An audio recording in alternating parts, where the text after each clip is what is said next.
Hello students, welcome back to Vandana's tutorial. आज हम करने वाले हैं क्लास 6 का हिस्ट्री का chapter 1 the Indian subcontinent and history, यानी कि जो इंडिया है उसके सबकॉन्टिनेंट की हिस्ट्री के बारे में हम आज पढ़ेंगे। तो हम क्या क्या पढ़ने वाले हैं इस चैप्टर में? Geographical conditions and the course of history, geographical features of India, the Indian subcontinent. तो first, geographical conditions and history, यानी कि जो इंडियन सबकॉन्टिनेंट है उसकी ज्योग्राफिकल कंडीशंस कैसी है और उसकी हिस्ट्री कैसी है। ज्योग्राफिकल कंडीशंस मतलब क्या, जो प्लेन्स होते हैं, माउंटेन्स होते हैं, वो सब हमारे किस में इंक्लूड होते हैं? ज्योग्राफिकल कंडीशंस में। तो in the 5th standard we saw at some length that there is a close relationship between man and his environment, यानी कि 5th स्टैंडर्ड में हमने ये स्टडीज किया था कि इंसान और एनवायरनमेंट यानी वातावरण के बीच में एक क्या होता है, बहुत ही नज़दीकी रिश्ता होता है। There is a close relationship between human and his environment. We saw how the changes in the lifestyle of the early man and his technology were related to the changes in his surroundings। तो हमने वहाँ पर क्या पढ़ा था कि जो कैसे जो लाइफस्टाइल चेंज होती है अर्ली मैन की और उसकी टेक्नोलॉजी जो थी वो कैसे एक दूसरे से क्या थे, रिलेटेड थे, और उसकी वजह से जो सराउंडिंग्स में है क्या क्या चेंजेस आए। We also reviewed the history of human civilization from the Stone Age to the agricultural civilization that flourished on the banks of river। तो हमने और क्या रिव्यू किया था, क्या देखा था, क्या रिकैप किया था कि जो ह्यूमन सिविलाइजेशन है यानी कि जो ह्यूमन है उनकी कैसे ग्रोथ हुई, कैसे वो एक स्टोन एज मैन से एक एग्रीकल्चरल सिविलाइजेशन तक पहुंचा, यानी कि जो एक आदिवासी इंसान था वो कैसे एक सभ्य इंसान बना और उसने क्या स्टार्ट किया, एग्रीकल्चरल सिविलाइजेशन तक पहुंचाने की, एग्रीकल्चरल खेती करना शुरू किया। कहाँ पर? नदी के किनारे पे।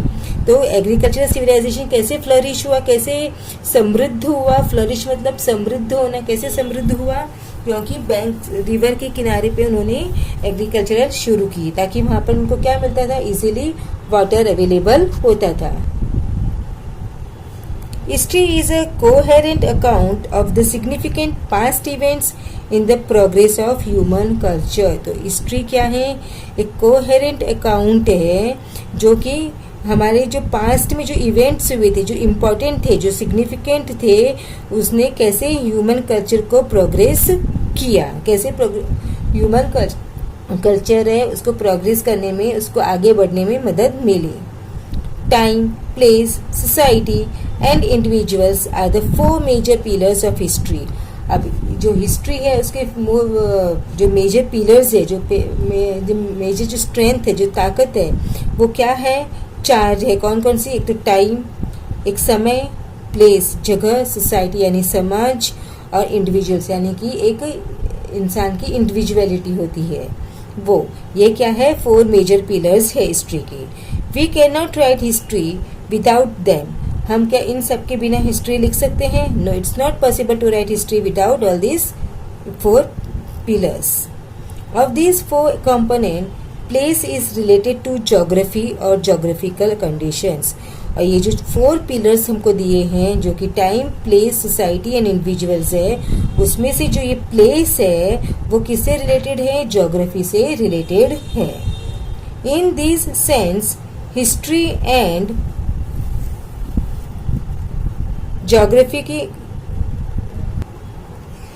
ज्योग्राफी आर इनसेपरेबल, मतलब वो अलग नहीं है।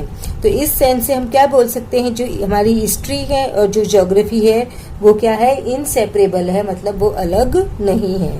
History is influenced by geographical conditions in many ways. जो हमारा इतिहास है वो किससे इन्फ्लुएंस है, किससे प्रभावित हुआ है? जो हमारे ज्योग्राफिकल कंडीशंस है यानी कि जो भौगोलिक कंडीशंस हैं उससे बहुत ज़्यादा प्रभावित हुआ है, बहुत अलग अलग तरह से वो इन्फ्लुएंस हुआ है। क्योंकि जो हिस्ट्री है और ज्योग्राफी है वो इनसेपरेबल है, यानी कि वो अलग नहीं है। Our diet, clothing, housing, occupations, In fact, all human life in any regions depends to a large extent on its geographical characteristics. जो हमारी डाइट है यानी जो हम खाते हैं, क्लोथिंग यानी जो हम कपड़े पहनते हैं, हमारे जो घर है, हमारे जो ऑक्यूपेशंस है यानी जो हमारे काम है, जो धंधा है, जो हम बिजनेस करते हैं, वो सब ह्यूमन लाइफ में किस पे डिपेंडेंट है? ज्योग्राफिकल कंडीशन पे डिपेंड करता है। क्योंकि जहाँ पर जैसे ज्योग्राफिकल कंडीशंस होगी वहाँ के लोग वैसे ही कपड़े पहनेंगे, वहीं के वैसे ही उनका घर होगा, जो वैसे ही उनका ऑक्यूपेशन रहेगा। यानी जो कोस्टल एरियाज में रहते हैं तो उनका ऑक्यूपेशन फिशिंग रहेगा। अगर जो टुंड्रा रीजन्स में रहते हैं यानी कि जो बहुत ठंडी रीजन्स में रहते हैं तो उनकी क्लोथिंग अलग होंगे, और जो डेजर्ट में रहते हैं उनके कपड़े जो पहनने के तरीके हैं वो अलग होंगे। जो बर्फ़ में रहते हैं तो उनके जो हाउस होते हैं वो किसके होते हैं? इग्लू के होते हैं। और यानी जो बहुत ज़्यादा जहाँ पर बारिश होती है जैसे आसाम में, तो वहाँ पे कैसे हाउस होते हैं? ट्री हाउस होते हैं। तो मतलब जो भी हमारा जो सब चीज़ है वो किसके ऊपर डिपेंड करता है बच्चों? ज्योग्राफिकल कंडीशंस पे डिपेंड करता है। For example, the life of people in hilly region is more strenuous than that of the people on the plains. अब देखो जो पहाड़ी पे लोग रहते हैं, पहाड़ के जो लोग रहते हैं, उनकी लाइफ कैसी होती है? बहुत ज़्यादा स्टर्नियस होती है, यानी बहुत ज़्यादा उनको मेहनत करनी पड़ती है। और किनसे? जिन जो कहाँ रहते हैं? प्लेन्स में रहते हैं। जैसे हम लोग कहाँ रहते हैं? प्लेन्स में रहते हैं। तो हमारी लाइफ इनसे ज़्यादा ईजी है, उनकी लाइफ हमसे ज़्यादा टफ होती है। Not much fertile land is available in the hilly regions, while in the plains it is available on a large scale. अब जो पहाड़ी एरिया है, जो हिली रीजन्स है, वहाँ पे फर्टाइल लैंड मिलता है। फर्टाइल लैंड मतलब उपजाऊ जमीन, जहाँ पे जो क्रॉप्स है वो ग्रो होते हैं। क्या वो वहाँ पे इतना अवेलेबल होता है? नहीं होता है। लेकिन जो हमारे प्लेन्स है, जो यानी हमारी समतल भूमि है, जमीन है, वहाँ पर हमको बहुत ज़्यादा क्या मिलता है? फर्टाइल लैंड मिलता है। क्योंकि मेन जहाँ पे लाइफ है कहाँ फ्लरिश होगी? जहाँ पर हमारा एग्रीकल्चरल करना ज़्यादा पॉसिबल होगा। क्योंकि एग्रीकल्चरल करना अगर पॉसिबल है तो वहाँ पे जो सिविलाइजेशन है वो जल्दी फ्लरिश होती है। That is why grains and vegetables are scarce in hilly areas. तो इसकी वजह से जो ग्रेन्स है, अनाज है, जो वेजिटेबल्स है, सब्जी है, वहाँ पे वो स्कार्स में रहती है, यानी कि कमी रहती है। कहाँ पर? हिली एरियाज में, यानी पहाड़ी एरिया में। Then in a sufficient measures, in comparison people on the plains get them in a sufficient measures. But हमारे हम जो प्लेन में रहते हैं वहाँ पर हमको बहुत अच्छी मात्रा में हमको क्या मिलता है? हमको जितनी इनफ है वहाँ पे सब्जी मिलती है, अनाज मिलता है। Naturally this has an impact on the diet of the people. तो जो हमारी एरिया में मिलेगा वही हम खाएंगे, तो हमारी जो डाइट है वो भी डिफरेंट होगी। यानी जो हिली रीजन्स के लोगों की जो डाइट है वो क्या होगी? अलग होगी। और जो हमारी डाइट है, प्लेन्स में रहने वालों की डाइट है, उनकी जो डाइट है वो क्या होगी? डिफरेंट होगी। In hilly regions, people depend more on hunting and gathering for their food. अब जो हिली रीजन्स में है वो लोग क्या करते हैं? हंटिंग करते हैं, यानी कि शिकार करते हैं या जानवरों को मार के खाते हैं, और गैदर करते हैं, फूड को कलेक्ट करते हैं। यानी जहाँ घूमते रहेंगे तो उनको कुछ भी जो मिलेगा, फ्रूट्स वगैरह, वो वहाँ पे क्या करेंगे? गैदर करेंगे। We also find other such differences in the lifestyle of the people of the hilly regions and those of the plains. और भी बहुत सारे जो डिफरेंसेस है जो हमको देखने में मिलती है। कहाँ पर? जो हिली रीजन्स के जो लोग हैं उसमें, और जो लोग प्लेन्स में रहते हैं उनकी लाइफस्टाइल में अलग होती है, डिफरेंट होती है। The climate, rainfall, agricultural produce, flora and fauna of the regions where we live are the sources of our livelihood.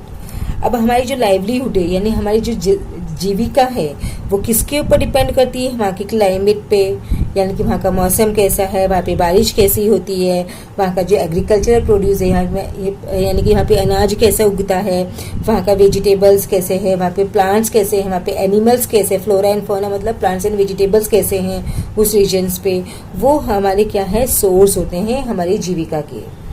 The lifestyle and culture of a regions develop with their support. हमारी जो lifestyle है, हमारी जो cultures है, वो किस पे depend करते हैं? इन सब चीज़ों पे डिपेंड करते हैं।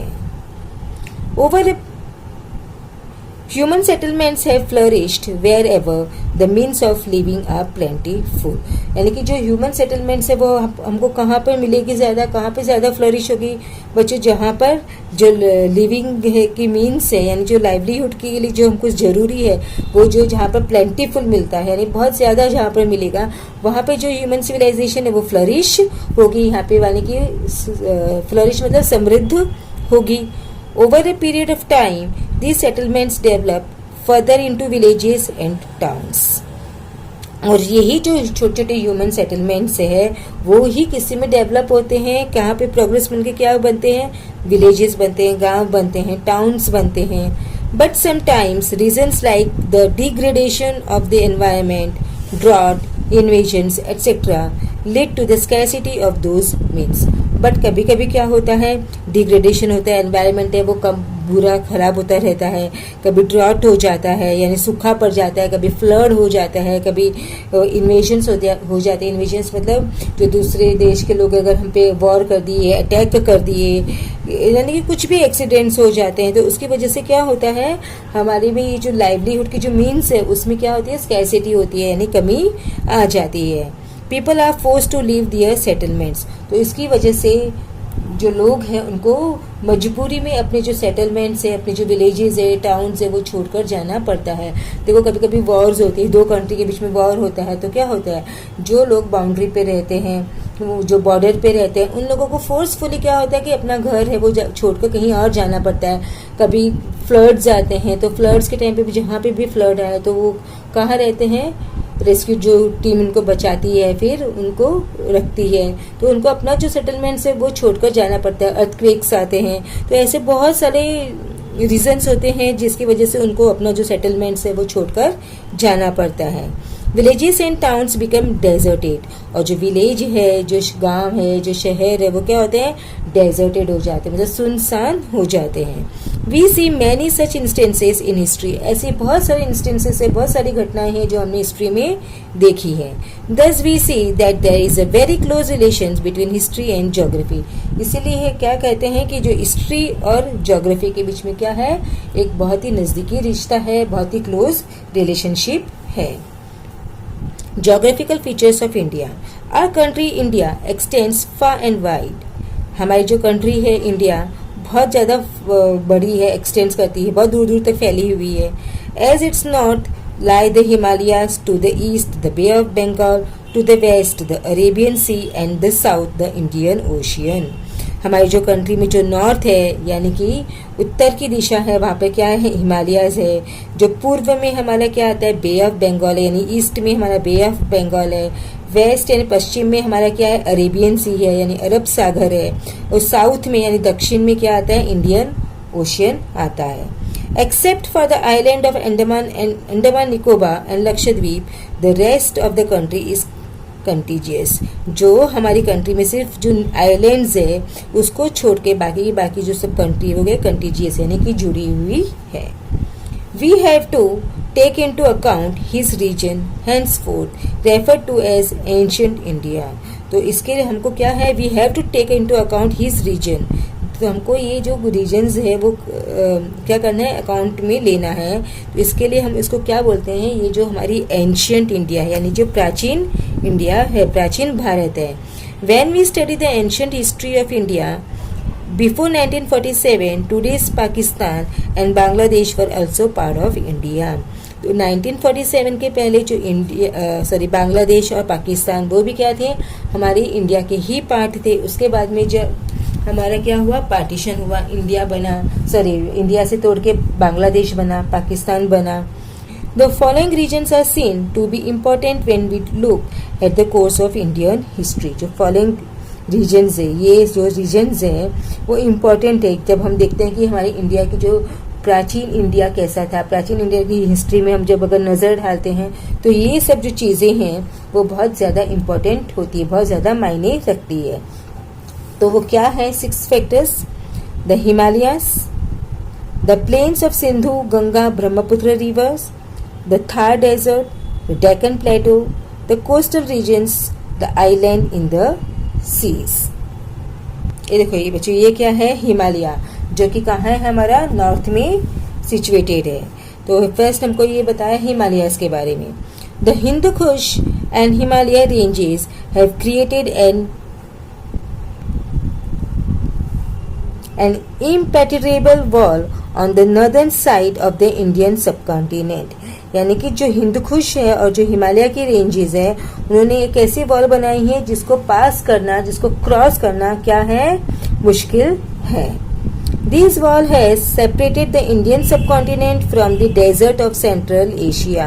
ये जो वॉल है, ये जो हिमालय रेंजेस और हिंदू कुश रेंजेस ने जो क्रिएट की है, उसने क्या किया है, इंडियन सब कॉन्टिनेंट को सेंट्रल एशिया के जो डेजर्ट्स है, यानी कि जो रेगिस्तान है, उससे क्या किया है, अलग किया है। However, there is land route through the Khyber and Bolan passes in the Hindu Kush mountain। But वहां पर क्या है, खैबर और जो बोलन पासेस है वो है। This route was connected to an ancient trade route। ये जो रूट है, कौन सा, जो खैबर एंड बोलन जो पासेस है हिंदू कुश माउंटेन्स में, इसने क्या किया था, हमारी जो ट्रेड है यानी जो बिजनेस है, जो buying and selling of goods, उसको क्या किया था, उसके लिए रूट बनाया था, रास्ता बनाया था। The trade route from China passed through central Asia and reached Arabia. ये जो ट्रेड रूट है वो चाइना से पास होके सेंट्रल एशिया एंड अरेबिया तक पहुंचता है। It is known as silk route और सिल्क रोड। ये जो रूट है उसको क्या बोलते हैं, सिल्क रूट या फिर silk road, because silk was the main commodity exported to the western countries using this road. क्यों, क्योंकि ये जो रोड है उसको यूज करके सबसे ज्यादा उन लोग क्या करते थे, किसका ट्रेड करते थे, क्या चीज एक्सपोर्ट करते थे, सिल्क को एक्सपोर्ट करते थे। तो इसीलिए ये जो रूट है उसका नाम ही क्या बन गया, सिल्क रूट और silk road। The route through the passes was used by many foreign invaders to enter ancient India। ये जो रूट है, जो पासेस के थ्रू था, वो बहुत सारे फॉरेन इन्वेडर्स थे जो अटैक कर रहे थे इंडिया पे, उन्होंने इंडिया में घुसने के लिए, इंडिया में एंटर करने के लिए यूज किया। Many foreign travelers also came to India by these route। जो फॉरेन ट्रेवलर्स थे उन्होंने भी ये रूट यूज किया इंडिया में ट्रेवल करने के लिए। The next is the plains of the Sindhu, Ganga, Brahmaputra। This region consists of the basins of 3 big rivers। ये जो प्लेन है वहाँ पे 3 बिग रिवर्स होती है, 3 बड़ी नदियां आकर मिलती है। कौन कौन सी, Sindhu, Ganga, Brahmaputra and their tributaries. Tributaries मतलब क्या होते हैं, उनकी जो सहायक नदियां होती है, उनमें से जो छोटी छोटी नदियां निकलती है उनको बोलते हैं tributaries. This region extends from Sindh, Punjab in the west to present-day Bangladesh in the east। It was in this region that the earliest Indian civilization of Harappa and the later states and empires of ancient India emerged। यही जो place है, यही जो reason है जहाँ पर सबसे पहले इंडियन सिविलाइजेशन हुआ था, यानी हरप्पन सिविलाइजेशन हुआ था, और उसके बाद में states and empires of ancient India emerged. उसके बाद में क्या हुआ, जो स्टेट्स है, जो राज्य बनने लगे, जो किंगडम बनने लगे इंडिया में, वो एमर्ज हुए, वही यहीं पर सबसे पहले बने। तो देखो ये क्या है, थार डेजर्ट यानी रेगिस्तान, वहां पे हमको सिर्फ और सिर्फ क्या मिलते हैं, सैंड मिलते हैं, सैंड ड्यून्स मिलते हैं। आप लोगों ने कभी विजिट किया होगा तो आपने देखा होगा डेजर्ट्स कैसे होते हैं। The Thar desert spreads across Rajasthan. अब ये जो थार डेजर्ट है वो कहाँ पे होता है, Rajasthan, Haryana and some parts of Gujarat. वो कहाँ पर फैला है, राजस्थान में, हरियाणा में और गुजरात में। A part of the desert lies in today's Pakistan, और उसका कुछ भाग है वो आज के जो पाकिस्तान है उसमें भी होता है। क्योंकि आपको पता है पाकिस्तान क्या था, पहले इंडिया का ही पार्ट था, फिर 1947 में वो इंडिया एंड पाकिस्तान 2 अलग कंट्रीज बनी। The desert has the Sutlej river to its north. ये जो थार डेजर्ट है उसके नॉर्थ में सतलुज रिवर है, अरावली माउंटेन रेंज ईस्ट में है, and the run of Kutch south में है, और इंदस रिवर कहाँ पर है, वेस्ट में है। The Ghaggar river that originates in the Himachal Pradesh reaches Thar desert. जो घाघर रिवर है वो जो कहाँ से ओरिजिनेट होती है, हिमाचल प्रदेश में वो आकर कहाँ पर मिलती है, थार डेजर्ट में पहुंचती है। इट इज नोन एज हकरा इन पाकिस्तान, और ये जो घाघर रिवर है उसको पाकिस्तान में क्या बोलते हैं, हकरा बोलते हैं। Its course in Rajasthan and Pakistan has now dried up. अब जो उनका कोर्स था, यानी कि जो रिवर कोर्स होते हैं, यानी कि नदी का जो रास्ता होता है, वो जो राजस्थान में और पाकिस्तान में जो था वो क्या हो गया है, ड्राई अप हो गया है, सूख गया है। Many sites of the Harappan civilizations are situated along the now dry course of the river. जो ड्राई कोर्स है रिवर का जो रास्ता था, वहाँ पर हरप्पन सिविलाइजेशंस की जो साइट्स है वो आज भी सिचुएटेड है। The next is the Deccan Plateau. The regions between the east and the west coast of India tapers off to the south. तो यानी जो ईस्ट एंड वेस्ट कोस्ट है इंडिया की, यानी कि ईस्ट वेस्ट और ईस्ट जो कोस्ट है वो आगे आपके अभी भारत का नक्शा देखा है ना, वो कैसा होता है, नीचे के साइड में ऐसे टैपिंग होता है, मतलब नुकीला होता है।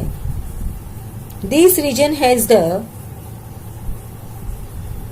Arabian sea to its west, वहां पर क्या है, वेस्ट में अरेबियन सी है, इंडियन ओशन साउथ में है, और बे ऑफ बंगाल कहाँ है, ईस्टर्न साइड में। A region thus bound by the sea on three sides is called a peninsula. यानी कि जो रीजन है, ये जो नीचे का जो सदर्न पार्ट है इंडिया का, वो तीनों साइड से क्या है, वाटर से सराउंडेड है। यानी कि वो वेस्ट में क्या है, अरेबियन सी है, साउथ में है इंडियन ओशियन, और ईस्ट में है बे ऑफ बंगाल। तो तीनों साइड से वो पानी से सराउंडेड है। तो जब लैंड मास तीनों साइड से वाटर से सराउंडेड होती तो हम उसको क्या बोलते हैं, पेनिनसुला। और अगर चारों साइड से वाटर से सराउंडेड होती है तो क्या बोलते हैं, island. A major part of the Indian peninsula is occupied by the Deccan plateau. और जो मेजर पार्ट है इंडियन सब कॉन्टिनेंट का, इंडियन पेनिनसुला का, वो क्या है, डेक्कन प्लेटो है। The mountain ranges of the Vindhya and Satpura are located to the north of Deccan Plateau. जो माउंटेन रेंजेस है विंध्या और सतपुरा का, वो कहाँ पर लोकेटेड है, डेक्कन प्लेटो के नॉर्दर्न साइड में। द सह्याद्री माउंटेन्स वेस्ट में है। They are also known as the western ghats. And जो सह्याद्री माउंटेन्स है उसको ही क्या बोलते हैं, वेस्टर्न घाट्स भी बोलते हैं। To the west of the Sahyadris is the coastal region of Konkan and Malabar.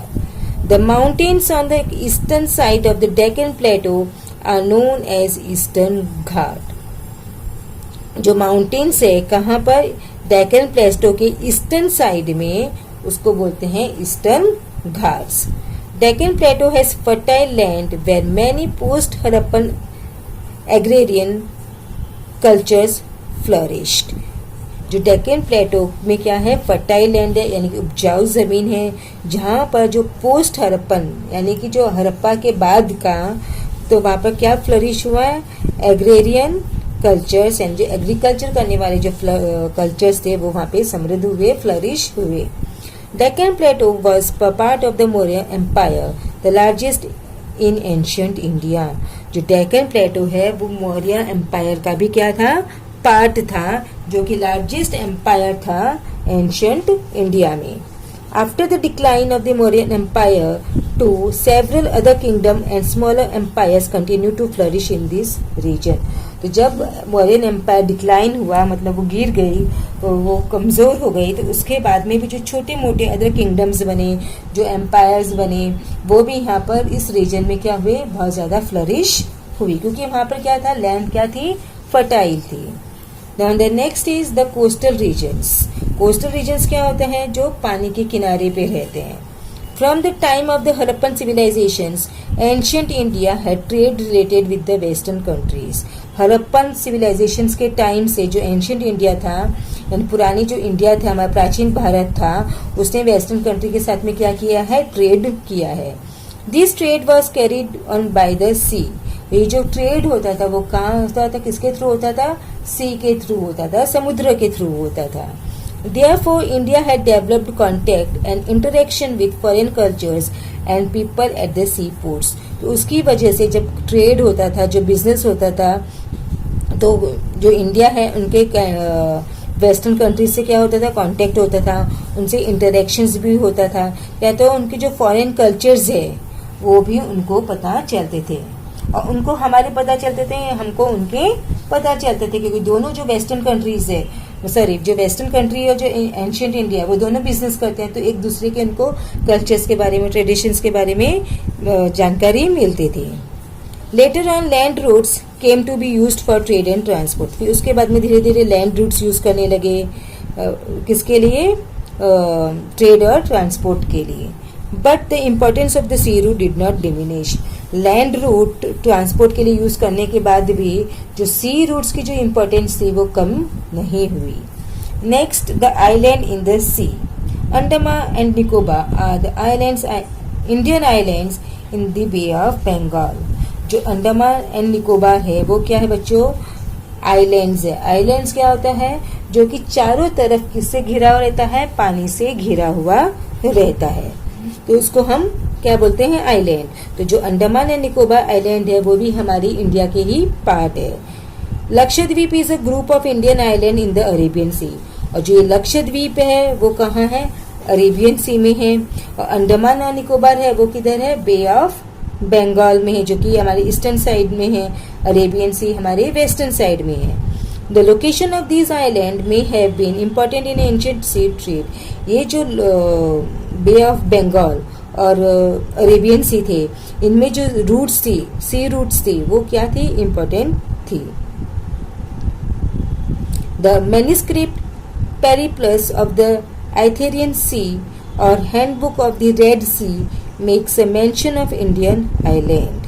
जो मैन्युस्क्रिप्ट है, यानी कि जो हैंड रिटन बुक थी, कौन सी, पेरिप्लस ऑफ आइथेरियन सी और हैंडबुक ऑफ द रेड सी, उन्होंने इस इंडियन आइलैंड के बारे में क्या किया है, मेंशन किया है। It has been written by an unknown Greek sailor. और ये जो बुक्स थी किसने लिखी थी, ग्रीक सेलर ने, जो उसको वो जो कि अननोन है, यानी एनोनिमस है। And last is the Indian subcontinent. The cities of Harappa and Mohenjo-daro are in today's Pakistan. जो हरप्पा की जो सिटीज थी, मोहनजोदारो की जो सिटीज थी, आज वो किधर है, पाकिस्तान में है। Afghanistan, Pakistan, Nepal, Bhutan, Bangladesh, Sri Lanka and India together form the regions known as South Asia. ये जो कंट्रीज है, कौन कौन सी कंट्रीज है बच्चों, अफगानिस्तान, पाकिस्तान, नेपाल, भूटान, बांग्लादेश, श्रीलंका और इंडिया, वो कहाँ है, उसको साउथ के साइड में है, इसलिए इनको क्या बोलते हैं, साउथ एशिया। ये जो एशिया क्या है, एक एशिया हमारा कॉन्टिनेंट, आपको पता है ना 7 कॉन्टिनेंट्स हैं, तो सबसे लार्जेस्ट कॉन्टिनेंट कौन सा है, एशिया है, और एशिया में हमारा इंडिया है। तो इंडिया एशिया के कौन से पार्ट में आता है, साउथ में आता है, तो इसको हम क्या बोलते हैं, साउथ एशिया। तो साउथ एशिया के साथ में और भी जो कंट्रीज आती है वो अफगानिस्तान, पाकिस्तान, नेपाल, भूटान, बांग्लादेश, श्रीलंका। ओके, आपको यही ध्यान में रखना है। Considering the expanse and significance of India in this region, it is also known as the Indian subcontinent. जो एक्सपांड की है, इम्पोर्टेंस है इंडिया की, तो इसलिए इस रीजन को हम और क्या बोलते हैं, इंडियन सबकॉन्टिनेंट, क्योंकि यहाँ पे इतनी भी जो कंट्रीज है, सबसे ज्यादा इम्पोर्टेंस किसकी है, हमारी इंडिया की। The Harappan civilisation had spread mainly in the northwestern part of the Indian subcontinent. ये जो हरप्पन सिविलाइजेशन है वो कहाँ स्प्रेड हुआ है बच्चों, मेनली नॉर्थ वेस्टर्न साइड में, इंडियन सबकॉन्टिनेंट का जो नॉर्थ वेस्टर्न पार्ट है वहां पर स्प्रेड हुआ। China and Myanmar, our neighboring countries, are not a part of South Asia or the Indian subcontinent. But इसमें देखो बच्चे, इतनी सारी कंट्रीज के नेम है, बट जो चाइना है और म्यांमार है, ये 2 कंट्री ऐसी है हमारी जो नेबरिंग कंट्री है, यानी हमारी पड़ोसी देश है, वो साउथ एशिया का पार्ट नहीं है। However, they had cultural and trade relations with ancient India, but उनके जो ट्रेड रिलेशंस थे प्राचीन भारत में, वो इंडिया के साथ में थे। They have an important place in the study of ancient Indian history. जब इंडियन हिस्ट्री का एंशियंट इंडियन हिस्ट्री पढ़ते हैं यानी प्राचीन भारत का जब इतिहास पढ़ते हैं तो इन दोनों जो कंट्रीज है, कौन सी, चाइना और म्यांमार का, इनका भी बहुत इम्पोर्टेंट प्लेस है। तो बच्चों इसी के साथ में हमने चैप्टर 1 है वो फिनिश कर दिया। अब हम नेक्स्ट वीडियो में करेंगे हमारा चैप्टर नंबर 2। तब तक take care and keep watching Vandana's tutorial. और अगर पहली बार विजिट कर रहे हैं तो चैनल को सब्सक्राइब कीजिए। वीडियो पसंद आया तो ज़्यादा से ज़्यादा इसे अपने दोस्तों के साथ शेयर भी कीजिए। So thank you and keep watching Vandana's tutorial. मिलते हैं नेक्स्ट वीडियो में।